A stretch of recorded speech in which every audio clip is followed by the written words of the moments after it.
Welcome to the Total Acre podcast. I'm your host, C.R. Siebold. This podcast is all about helping growers unlock their potential. We aim to bring listeners agronomic insights, valuable educational interviews, real-world strategies that optimize yield and maximize ROI. This show is going to explore innovative practices, creative strategies, and breakthrough products with people that are shaping the industry, all through engaging and inspiring stories. Who better to learn from than the legendary world champion David Hula, Randy Dowdy, and Alex Harrell? Because in farming and in life, iron always sharpens iron. And the best way to grow or get better is to continually be learning, networking with peers, have access to industry leaders, and the tools, tips, and tricks, and overall quality of information. Knowledge is power. Tune in, hit play. Let's unlock your farm's potential together. Welcome to the Total Acre podcast. I'm your substitute host today, Melissa Bueller. I do marketing for Total Acre, and I'm excited to have Brian Mattix, our CFO and product trial director, here with us today, and also Bryce Mericka, our manager of trial data and analytics. So welcome, guys. I'm happy to meet with you today and do the podcast. Well, thanks for having us on. Yeah, I'm excited. We've been wanting to get you guys together on a podcast for quite a few months, and it just hasn't actually happened. We've had a lot of product partners on the podcast this summer, and we've been focusing more with them. But Chad and I have talked about trying to get you two together for a long time. So I'm excited to talk trials today and talk about some of the fun stuff we're doing at Total Acre. Just to let you guys know, Chad's just out and about this week doing a lot of traveling for work. So I'm filling in. I know I'm not quite as cool as Chad, but I do have more hair. So I've got that going for me for this episode. So we miss him, but he'll be back on the next episode very soon. So, all right, to just dive into it, guys, let's kick it off. Before we get started and talk about the trials, can you guys share a little bit about your role within Total Acre and how you got involved in working so closely with the product testing side of our business? So Mattix, I'm gonna let you lead that off because you're kind of our senior guy here on the trials. Yeah, and so the product trials business has grown significantly. We started in 2019, and at that point we had two companies that took a leap of faith to do work with us, and did I believe that year just short of 60 trials, but this year we placed 416 trials with 23 different companies using 140 trial cooperators with our membership base. Therefore, I used to, when we were a smaller company, used to wear a lot more hats, but now with the continued growth of the business, that is pretty much where what my role is right now. And I guess from my viewpoint, before Bryce adds on, why do we get into product trial testing? Is we are just trying to find products that truly work for our members when the right products, when it's applied correctly, just as a means to further advance RI. I mean, as you know, the ag economy right now is very, very challenging, and Total Acre has had a reputation that they're like a contest organization, which is not true. I mean, we have a lot of very high yield management farmers that are very profitable. And what we're trying to do, we're just trying to find things to further advance our ROI and make them more profitable. And then the other thing that we're trying to do, Melissa, is we want to work and collaborate with the best companies in the business that have really good products, have really good R&D practices that give Bryce and I the good information on how and when, where to place those products for the highest level of success. And those companies that are truly focused on helping the American farmer and Canadian farmer. Absolutely. Yeah, that's an exciting point that you bring up there. You know, we're not just in the United States, we're also in Canada now, and we've got a group in Ontario that's just gotten started. So it's exciting to see a little bit of expansion going on. And I've met a few of the Canadian farmers that came to the grower clinic, and they're great guys. So it's a Yeah, good group. absolutely. Hope we can grow it for sure. So, all right, Bryce, how about you? What is your big role in this trials team? Yeah. So I'd say I'm Brian's right hand man. I joke around sometimes and call Brian the HBIC. head boss in charge. So make sure we Right. get that acronym right. But kind of Brian's right-hand man, but altogether, I'd say we're the middleman between the product company and the growers. So we have an important role in, recommending what products or practices would fit well within the network. And that's kind of where it all starts. From there, we develop protocols hand in hand with these product trial companies. I would say that we look at anything from experimental products to pre-commercial launches to commercialized products. So really, it's all over the board. But at the end of the day, I work hand in hand with Brian to help place the trials and then develop the protocols and then execute them throughout the season. So we're collecting planting, application, harvest files, and then we're overlaying all those digital maps to get clean side by side looks at field scale. Remember, this is not small plot research. So farm trials where there's a lot of pieces to the puzzle. And, at the end of the year, we're overlaying all that data to get clean side by sides to produce valid yield results for these product companies and growers. Absolutely. Yeah. Absolutely. Would you say that what we do is pretty customizable for every partner that we work with? I mean, if Mosaic or somebody wants to come in, Phosphollutions, whoever we're working with, wants to come in and do a specific setup for their trial, is that something that you guys are willing to put together for them? Absolutely. I mean, we've done trials all over the place. I mean, we've done basic trials, Melissa, where it's side by side plots where we're just putting them to yield.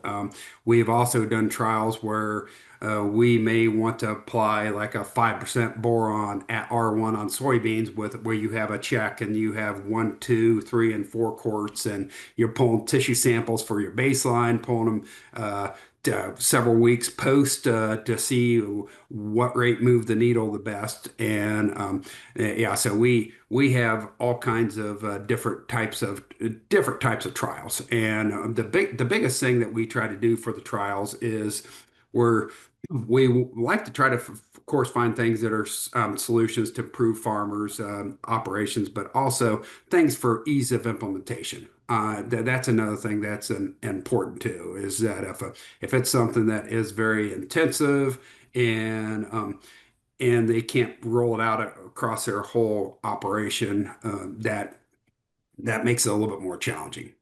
Yeah, Absolutely. and to build upon that a little bit too is, we'll run, a different complexity of trials. So we'll run sequential applications with multiple applications on a trial area. There's 4 treatments sometimes in these fields. Collectibles include flag test data, tissue sampling, soil samples.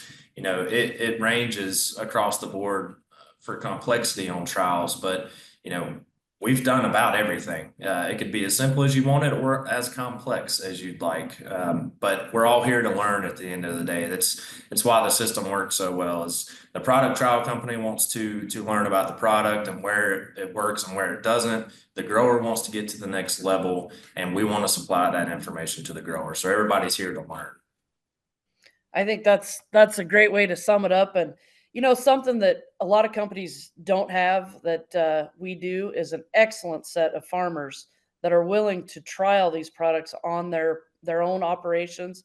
And Brian, talk a little bit about how you get farmers involved in the trials, and how we have been lucky to get such innovative farmers as part of Total Acre. Yeah, so the first thing is we couldn't make it happen without our excellent growers, and the thing is, Bryce and I really try hard to vet out products that we think will find a need to fix problems, or just how can they find the next 5 to 10 bushel to advance our corn yield that effectively our eyes. And so I know that they trust us, that we're trying to find things that we're looking out in their best interest. And so we keep that in mind. And then the other thing is too, Melissa, is that we have a lot of things behind the scenes with our YMS program, where we can do a lot of different advanced calculations and try to give each trial the fairest look possible. And that's where where I think it is very important is we just want to have good measurements, no agenda, and we just want to prove things out, and that's where Bryce plays a big role for us within this division.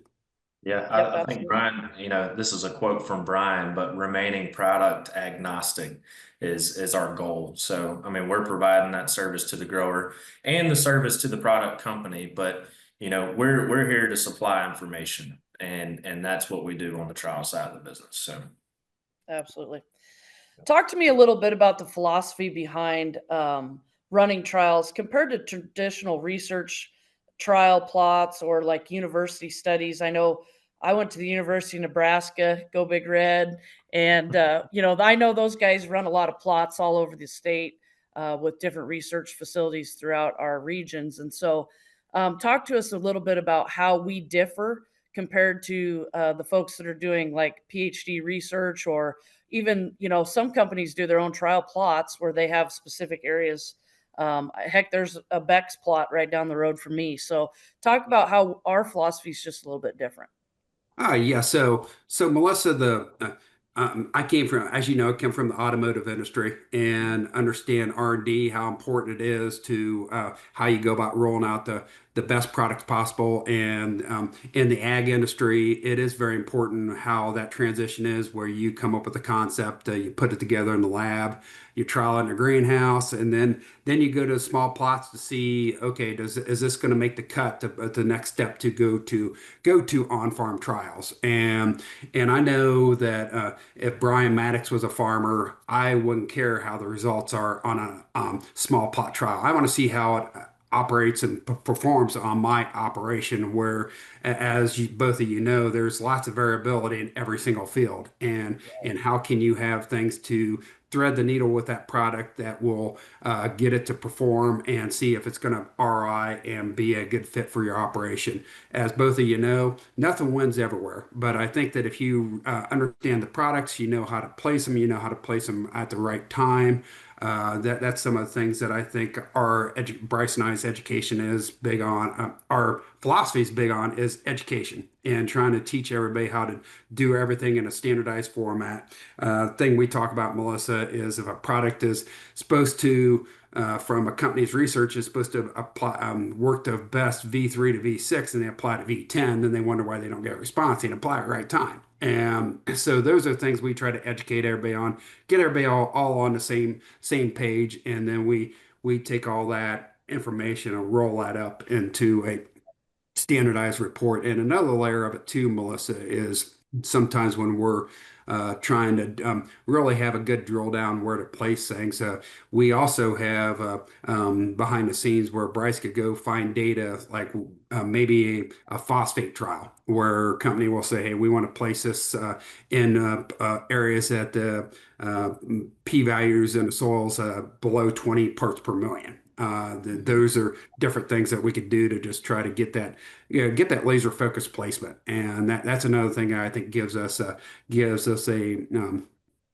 advantage, is that we're analytics based approach on placing trials. Absolutely. I do think that the fact that you guys take so much care in who you place them with, where you place them with, and that you're working with the product companies to be cognizant of, the areas that maybe need a lot more research done. Because working with universities and stuff, these companies do that as well.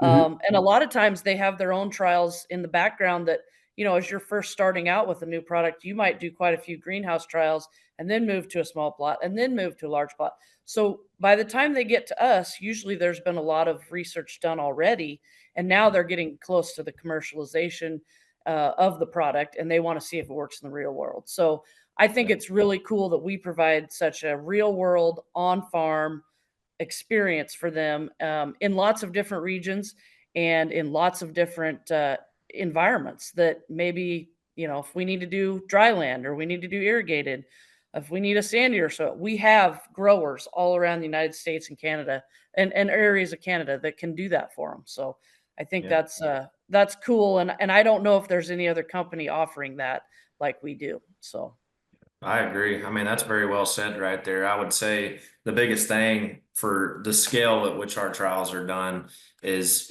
Brian was talking about variability earlier. That's what you have. I mean, farming, the real world is not a controlled environment. We have to embrace the variability because when margins are tight, we've got to pay attention to ROI and it's got to perform across variability. So, and I'm a little partial. I do come from a research background, did a lot of small plot work. So I still love that. There's a time and a place for that research. But I really do like field level trials, big field trials to, make sure products ROI and that, because I'm a grower at the end of the day too, just like everybody on this call. So I want to make money. I want to stay in business. So I think that's where these product trials fit well for Total Acre. Absolutely. So let's talk a little bit more and drill down into this summer's trials. Brian talked about we have over 400 trials placed with over 140 growers around the country. And so, what are some of the most exciting and innovative products that we are in management practices, because we test that too, that you guys have had the opportunity to look at this summer during the trials, and what are you seeing? I'm just going to say right now, where I live in southeast Nebraska, the crops look amazing. We've had like an inch of rain every week. I mean, it's never looked this good in my whole lifetime. But I know that there are regions around the United States, especially like Minnesota, Ohio, had rain really early, and then I don't know if it's rained since, or there's places that are wet, there's places that are dry. So tell us what you're seeing, and what are kind of the most exciting things that we think we're going to have for trial results this fall. Yeah, I'll start at first, but I'm going to let Bryce handle most of this question because he is a products expert.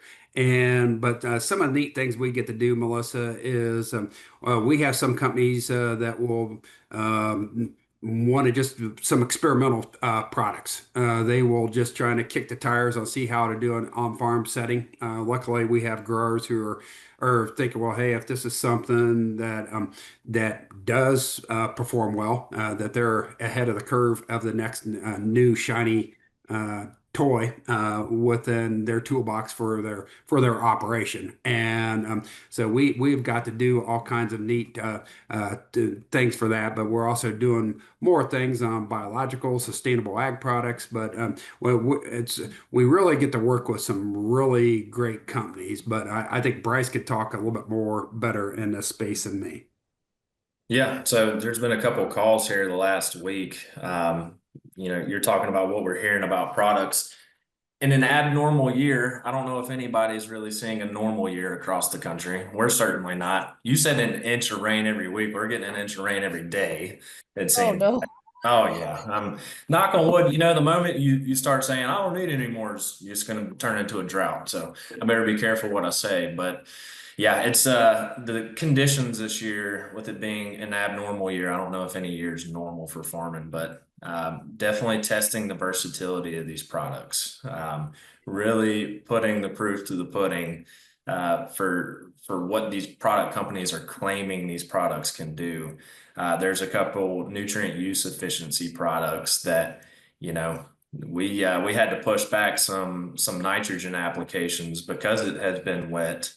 And we're really pushing out the window on application for these products. So we're really going to see if they work and can hold and protect yield, because that's what we're trying to do throughout the season, right? With products like these, we're trying to protect our investment and our yield potential. So I would say, Brian kind of covered the product types that we're playing around with: seed treatments, crop residue digesters, alternative fungicides. We have humic fulvic products, biostimulants, PGRs, all over the board: corn and soybeans and wheat. So we get a really good look at a multitude of products. Granted, in the space, there are some products that are similar. They might have minute differences, but when you get to look at so many different products, you can really pick them apart and really see what's performing differently in different areas. Because like Brian said, you're not going to have a product that wins 100% of the time. If we can get 80, he was talking about investing the other day. If we can find a product that wins 80 to 85% of the time, sign me up. I'll invest in it as well. So But yeah, this is a challenging year, is what I'll wrap it up with. It's you figure out what works and what doesn't real quick. Well, it's interesting to hear that you guys are so wet there, and it just goes to show that regional differences are huge, no matter where you're at in the country. I mean, it looks like paradise here, but it's soaking wet at your place, and I know certain areas look really good, and certain areas are dry when we get west of us. So it just that goes to show how important it is to diversify these trials and put them in different regions and try different things. So, can you talk us through what a typical trial looks like from initial planning down to data collection, and what are the companies that we're working with? What do they get from us through this process? Yeah, I could go through and talk through the timeline. Then if Bryce could talk about kind of what the final report and everything, what that all entails. Once a company reaches out and they have agreed that they want to do work with us, they will give us Bryce and I, a high level protocol draft. And what does that actual study look like? And from that, Bryce oversees putting together protocol. Some companies will call it SOP, standard operating procedure. We will put that all together where what it, where is it going to be placed? We try to put it in places that are going to be very need to be in certain characteristics, very similar characteristics, best as possible. When do you apply the product? What is the rate? And then the application method. And then we also will put things in there such as tank mixing guidance, because if you do that wrong on certain things, like for example, if you have a biological product and you use chlorinated water, you're going to kill the biological, and the trial's doomed from the get-go. And so we try to make sure that we collaborate with the company to make sure we have those things covered, so the experiment is good right out of the gate. And then there's a lot of different things, as Bryce was talking about earlier, different types of tests, and then we will spell out when those tests need to be done. And then also another thing that we have is we have the ability, as you know, both of you coming from farm background, is that farmers have 500 different things going on. So we have a way to put everything into like a project format. And we'll put for corn, we could put GD alerts, just to educate a guest when certain steps will be done, to send out an alert, let them know. And I think that really helps improve overall execution of the trial. And so that is we will. Yeah, and then it puts a contact information, but Bryce oversees that, and then he sends that back to the company. Then we get approval on that. Then once we get that approval, and depending on geography or where we decide where to place these trials, then we go through and do the trial cooperator selection and tell them what the trial is and what it looks like. And then once they agree to that, then we start developing a master list, Melissa, where to deliver the product, and then we oversee. Making sure that the product gets there in a timely manner, so those applications get done. We educate the growers. I mean, we sometimes we have webinars, different things. We have a session at the grower clinic. We talk about the trials, and we try to educate everybody the best we can and try to teach them how to. We have also on our team is Jake Smith, who's really good about pulling up the electronic data. He tells them how to simplify that, do integration from Climate My John Deere. And so that is another layer of it. Then after that, the verify, did the application get made? And so that's a big part of the battle. Make sure applied at the right time. And then depending on what else is involved, if it's tissue samples, a flag test, or root digs, we're checking during the year, trying to make sure those things get done. And then we get to where we're collecting the as applied data, which is the electronic data, which Jake leads, is planting data, as applied data, then also harvest data. And then that is where Bryce really gets involved with, as at the end is he was talking about overland equipment passes, making sure that the planter passes, we have the same variety, same hybrid, and overlapping the the as applied passes, if applicable, then the harvest passes, and just making sure we have accurate zones. And then we run the standard deviation jobs to trim out the erroneous data, and then we put together the final report. So that, from a high level, that's what that looks like. And then if Bryce, you want to just talk about what the reports look like to a certain degree. Yeah. So the reports, once everything's done with zone verification, we can, Brian was talking about data standardization right there with standard deviation measurement methods and such. But, we have the ability to go in and cut and erase zone areas depending on whether you have, knolls or low spots. We can account for that by trimming or with the standard deviation through data cleansing. But when you get to the report that the product company and the farmer will get at the end of the year, we're throwing items on there such as, soil type information, planting data. Brian was talking about earlier. We have our zones, so you can visualize the zones. We have harvest map on there. And then we have the data bell curve, so you can actually visualize, what the yield data looks like, trial and control. We actually have a pass map feature where we break it out by segments, and you can look at individual passes zone by zone. And then we're actually putting on tissue sample results on that report. And then flag test, if the company comes in and requests, say, hey, I've got a seed treatment or I've got an infer product and this is supposed to enhance germination. We can actually have growers go out and pull flag test data, and that will log into the system and automatically pull over to the report.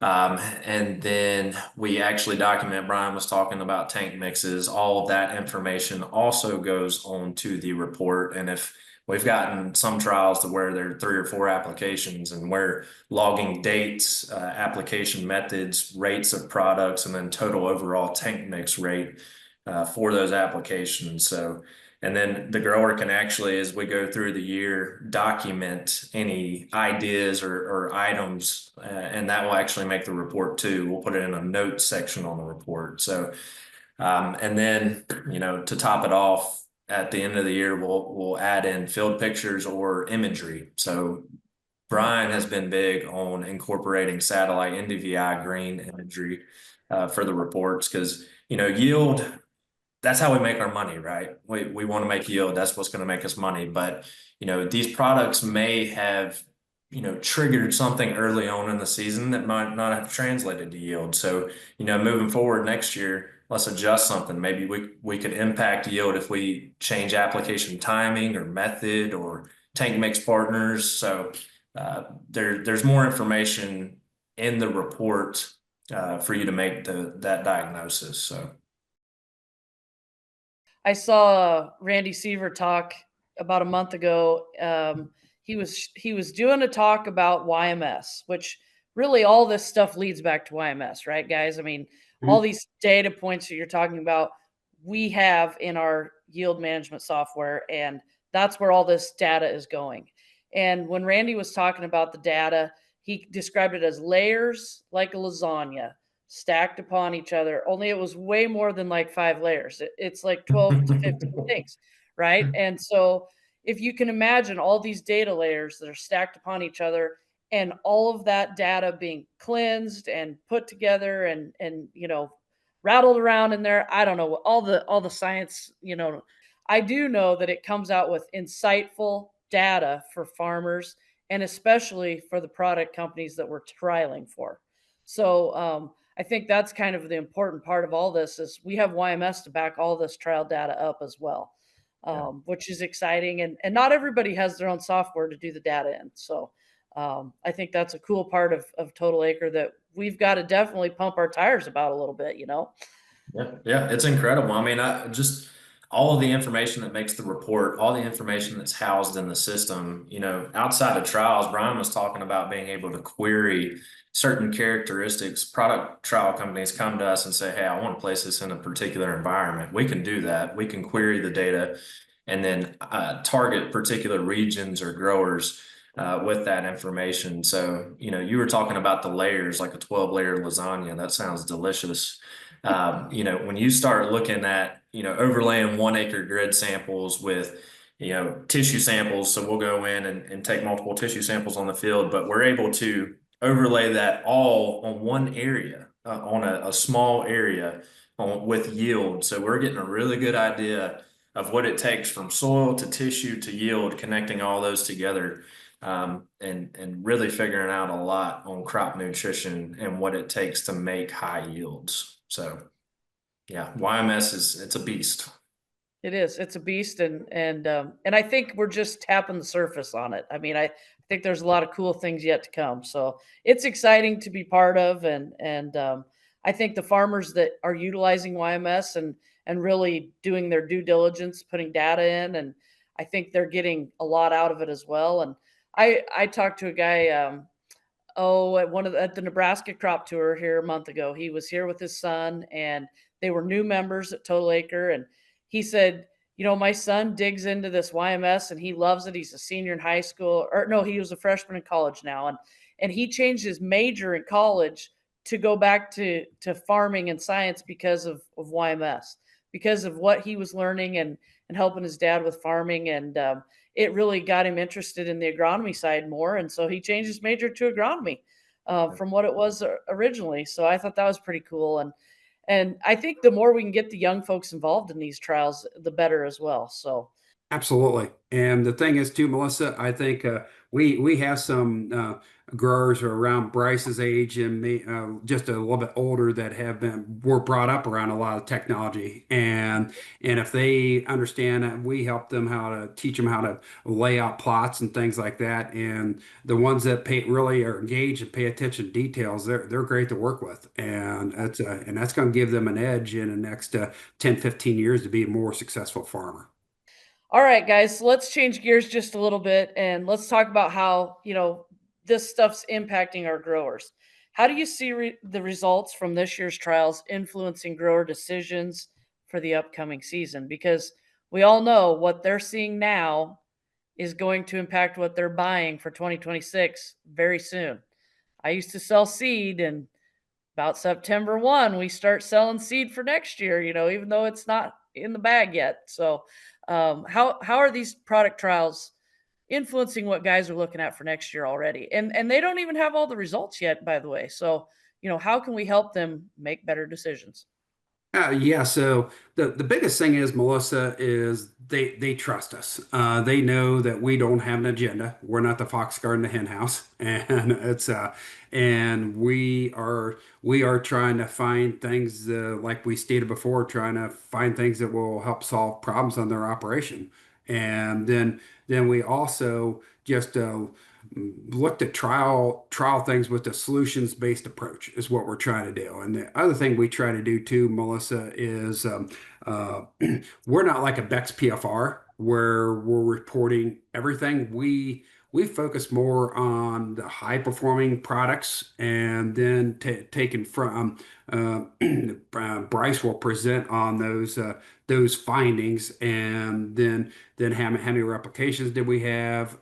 What were the min max levels? How did the ROI? And then talk about those products. And I'm very confident that especially some companies that will do work with us the same product like 2, 3, 4 years of the same product, because 1 year is just not enough for to sell our members to think, well, hey, is this just a flash in the pan or is this start of a real trend? And I will say, Melissa, that companies that have really good R&D practices know really where to give us guidance on where to place those products, and our trial cooperators did a great job of executing. And plus, if they have good manufacturing processes with a good consistent formulations, our trials, we've seen several trials that we have done for 3, 4+ years. The results are pretty similar every year. And once you start building up that data set, you just look at for trend analysis purposes, you think, okay, these things are the real deal. And the other thing that we trying to do, with your help, Melissa, is getting us more of a comprehensive social media campaign, just trying to get more out to the spot. And then we're trying to help not only get the word out for our members, but also trying to help those companies who are trying to make good products. And they have to be successful for them to continue to do business with us. Absolutely. Yep. We call that our Trials Tuesday.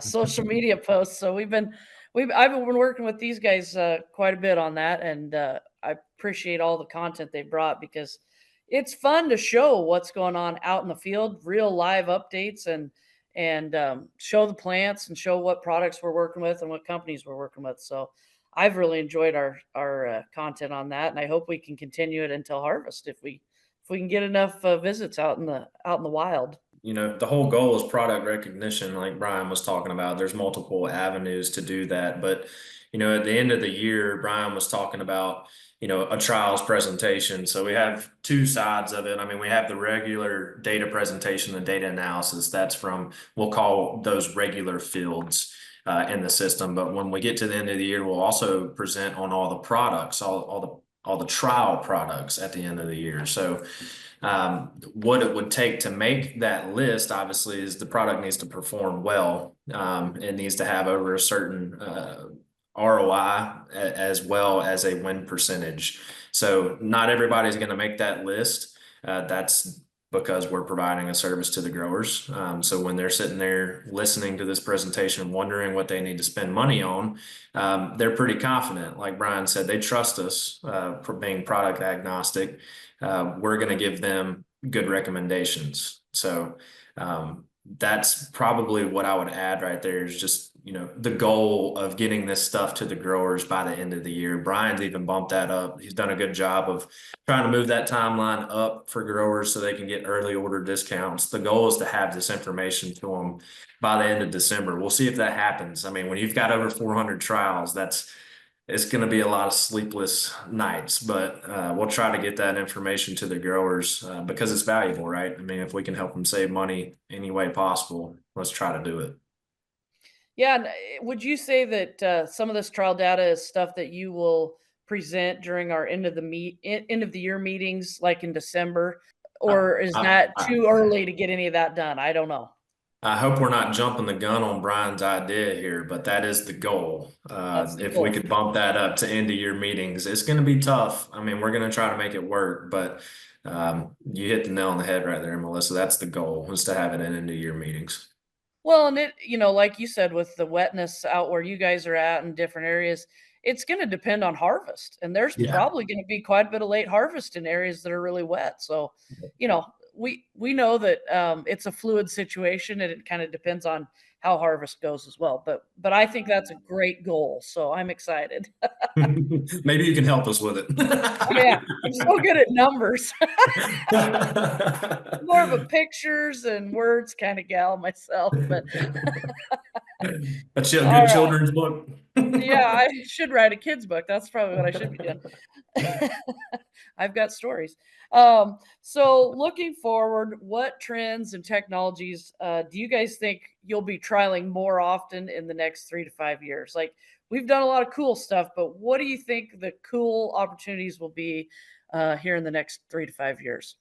Well, I would say from what I see, Melissa, I think it's going to be continued use of sustainable ag products that optimize the efficiency of crop inputs and advance RI. I mean, there's lots of biological products out there that there are things out there that I know are garbage, but there are things out there that truly work. And Bryce and I see some really fascinating things, and I think they're going to continue to refine those things. And so that is one thing I definitely see. And another thing is I think too is we have more and more Bryce and I information we see. We're very fortunate that we get to work with a lot of very smart content experts from these companies and information they provide us with, like in the soil. I mean, you could have all kinds of phosphorus and potash, for example, in the soil, but you can't get it in the plant. So it's kind of like it's worthless to you if you can't get in the plant. So it's like there's biological products and initiatives trying to figure out how do we have new products that will make those untie those products and get them more into the plant. That's something I think I'd see keep on going. And then another thing is too is plant production products. You talk about how how things are so wet in a lot of places this year. I mean, we're seeing some things in certain areas where southern rust, we're seeing it areas we haven't seen it before. And Wow. so, how can we have those more advanced plant protection products protect against disease pressure?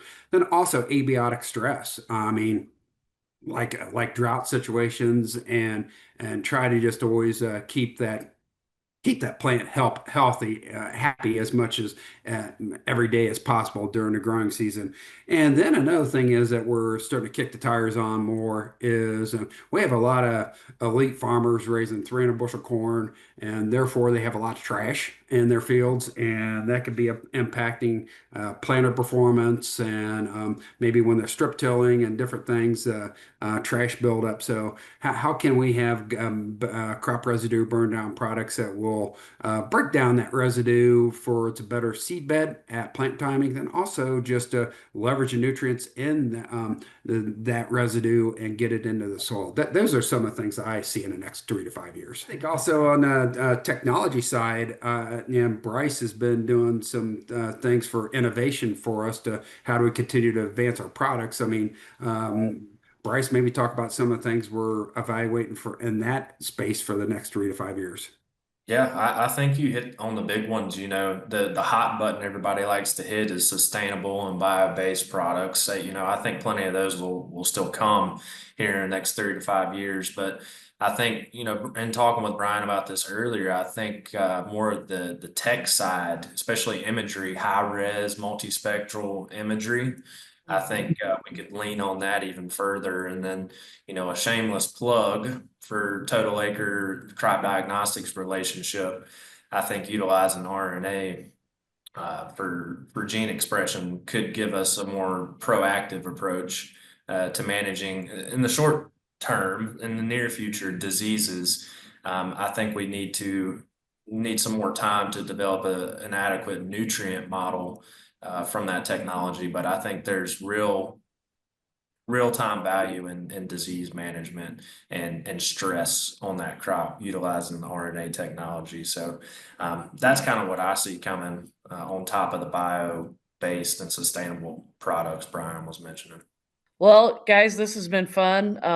I know we've got other stuff we got to get to yet today. So if a company wants to work with us, or a farmer, either one, wants to work with us, how can they get a hold of us and get involved in running trials with Total Acre? Uh, well, one thing is they could always call my phone number, or else you could go to just Google Total Acre Trials, and we have a sign up sheet where you could reach out to us that way as well. Yep, and we just added a YMS page to our website, so there is a link about just a little ways down on there. So if you're interested in looking at YMS or trials, you can fill that form out, and we'll get you to our business development folks, or Brian, or Randy, or whoever is most appropriate for you to talk to. So, well, I want to thank you guys for your time, and this has been a lot of fun. I enjoyed hosting my first real podcast. For filling in for Chad, and I know this wasn't like as cool as New Heights podcast that was last night with the Kelsey brothers. They had Taylor Swift, and she dropped her 12th album out and all that. We're not doing that. We're not that exciting, but we're fun. We're fun anyway, right, guys? Absolutely. I didn't know you were a Swiftie, Melissa. I'm not at all. But I am a Kelsey fan, though. I like the older one. He's my favorite. So, Yeah. Well, I think you're natural as a podcaster, Melissa. So great job for your first attempt. So, Yeah. Thanks a lot. Well, thanks a lot, guys. We'll catch it back up with you after harvest, and we'll try and put some data together for people to look at here this winter. And excited to see everybody at the rest of the crop tours. So thanks for joining us. Okay, thank you very much. Thanks for having us. Bye, guys. And that's a wrap. Thanks for tuning in today to this episode of the Total Acre Podcast. Hey, if you enjoyed it, you liked the conversation, be sure to subscribe. You know the drill. Spotify, Apple, YouTube. Go give us a click, give us a like. Until next time, though, keep pushing forward.